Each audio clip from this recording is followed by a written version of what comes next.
We're going to be doing the viral pool water nails with dip powders. What's up, nail crew? It's Nicole, your fellow nail obsessed DIYer. I've been seeing these gorgeous pool water nails trending all over the place. It took me a little while to do them and record the video, but I wanted to share them with you guys and show how I turn it into this fun kind of beachy, very subtle pool water mani. I decided to do an ombre and make it look like the sand and the beach water, coming in. I used a shimmery neutral and then I used a thermal, and I feel like the thermal was what absolutely made this mani. This thermal goes from a bluish to a greenish, and I thought, oh my gosh, this is absolutely perfect for my nails to look like the waves are coming up the water into the sand. So I wanted to start off doing the ombre with gels. It's been a really long time since I did a gel ombre. I want to show all my friends who love using gels and who are struggling with dip liquids to do ombres. Gels I found to be easier when doing ombres only because it gives you more time. I still love doing them with dip liquids, and I'll probably do them again a bunch with dip liquids, but gels are a really nice change for me because I could take my time. I really want to have the ombre be kind of sideways and not like perfectly straight up and down, just so that it felt even more beachy, like even more waves and beachy with the water coming over them. So I knew that gels were going to give me a lot of time to work with that. When I did my thumb, if you guys will notice that when I did my thumb, the colors are going to be in the opposite order that they were on the rest of my fingers. I always start with my thumb as like if I mess this up, I'll just mess it up on my thumb instead of the other four. Well, I wasn't paying attention and I set my powders out in these little dip cups in the wrong order. I set the sand colored one first. So I was like, oh, I'm just gonna like do it at the tip of my nails. And then by the time I finished, I realized, oh crap, I meant to do it the other way because I wanted the water to look like it was at the tips of my nails and the sand to look like it was at the back of my cuticles, like near my skin. But you know what? Some people probably would have changed it, but I just went with it. If you know me, if you have watched my videos before, if I mess up, I just pretty much go with it. I'm definitely not going to take off my nails. I mean, I have taken off my nails in 4 years and redone them probably less than 5 times. These are DIY nails. Like, we're having fun. So what? One finger is not perfect, or any of my fingers are perfect. Well, we're just here to have fun and have pretty nails. And this is all, just stuff that we're learning together. When I'm doing my first layer, I tap on the blue first, and this blue thermal, it's called Short Girl Problems. Both colors are from OG Dip Powder. The thermal is Short Girl Problems, and the neutral shimmer is called Gotta Be.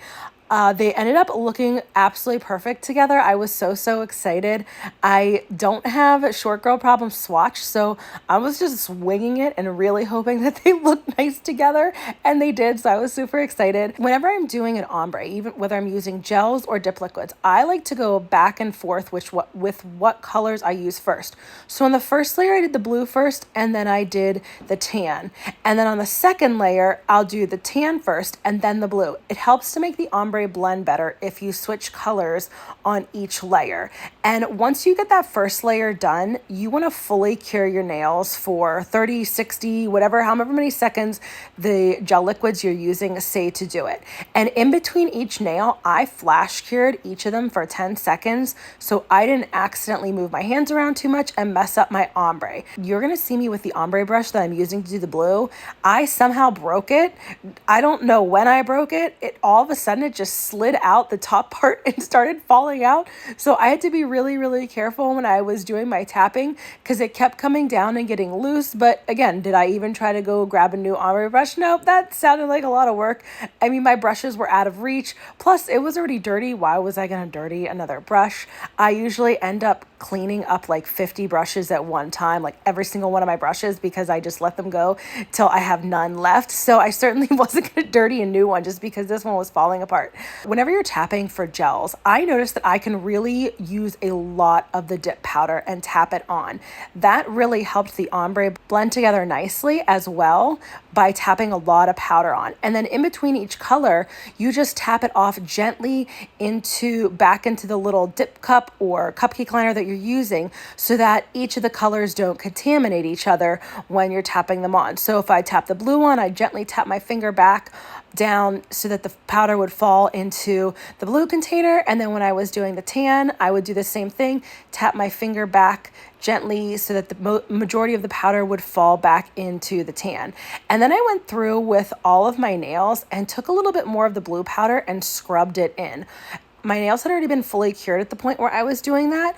You absolutely can do a scrub ombre with gels. I think it works out fabulously. I have another video on it that I absolutely loved and it worked great.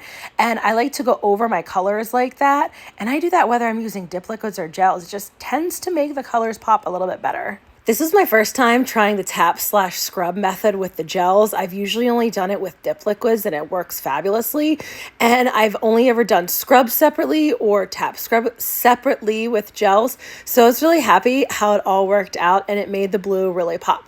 Now we're gonna get into the gorgeous nail art. But first we have to clean up our nails. Before I ever do any artwork, I make sure that my nails are all cleaned up, my cuticles are good to go, and then my nails are basically done. So I'm doing my artwork on top of nails that are all done. So I apply gel base over the entire nail, wipe it off. I do my filing and shaping and buffing. Then I wipe it off again so I can go back in with gel base. Once I did my gel base over all of my nails, then I took some gel top coat, and normally I'd put on a nail art palette, but somehow mine have all disappeared. So I just have been using whatever plastic bags I have laying around and put that gel top coat on a little plastic baggie. Now I'm taking my Gel Care Milky White in coconut milk, which I am obsessed with this color. It's been a while since I've used it, but it worked out really well for this mani since I wanted something to be subtle. So you apply your Milky White over your entire nail and you don't cure it. This is going to be the key to getting your nails to look like they have water droplets on. I am going to say I feel like this Milky White, even though I absolutely adore the color, I feel like if you use one that was slightly darker, your little bubble pool water nail art would show up better. So I know I've seen people use a different color gel care. I can't remember which other Milky White they have, like a darker one, and I think that that would pop more, but I wanted something super subtle, so this worked great for me. And you take a dotting tool and dot little bubbles of the top coat onto the uncured gel, and when it spreads, it ends up looking like these little bubbles. It was the coolest thing. I was so excited how easy it was, how quick it was. You want to make sure you flash cure each nail for at least 5 to 10 seconds before moving on to the next one. If you just let your gel be totally uncured and stay uncured for each nail, then the bubbles will disappear and just melt into each other. So you have to work pretty quickly when adding the little bubbles in with the gel top coat. It's just dots of gel top coat, and you definitely want to flash cure your nail. You also want to make sure that you quickly go around your nail with some acetone or isopropyl alcohol on an angled eyeshadow brush to make sure you don't have any gel on your skin before you do that flash curing. Then you can fully cure all your nails when they're done and add your gel base and gel top coat so that they're gorgeously shiny pool water nails. If you're still struggling at dipping, make sure you check out my nail dip guides that I just came out with that teach you all about how to dip your nails. Thanks, nail crew.